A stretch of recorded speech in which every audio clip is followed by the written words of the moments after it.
બોટાદમાં શેરબજારના નામે ઓનલાઈન ઠગાઈ કરતી ટોળકી ઝડપાઈ છે. બોટાદ ટાઉન પોલીસે ગઢા રોડ પર પેટ્રોલિંગ દરમિયાન અર્ટિગા કારમાંથી 5 આરોપીઓને ઝડપી પાડ્યા છે. માર્કેટ પલ્સ એપથી લોકોને વધુ નફાની લાલચ આપતા હતા.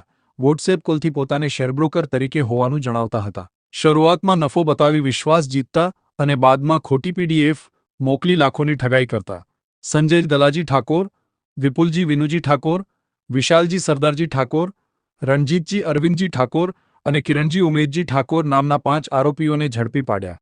પોલીસે આરોપીઓ પાસેથી 5 મોબાઈલ ફોન અને ડમી સિમ કાર્ડ જપ્ત કર્યા છે. અંદાજે 5 લાખ રૂપિયાની કાર પણ કબજે લેવામાં આવી છે. પોલીસે વિવિધ કલમો હેઠળ ગુનો નોંધીને બોટાદ LCBને તપાસ સોંપી છે.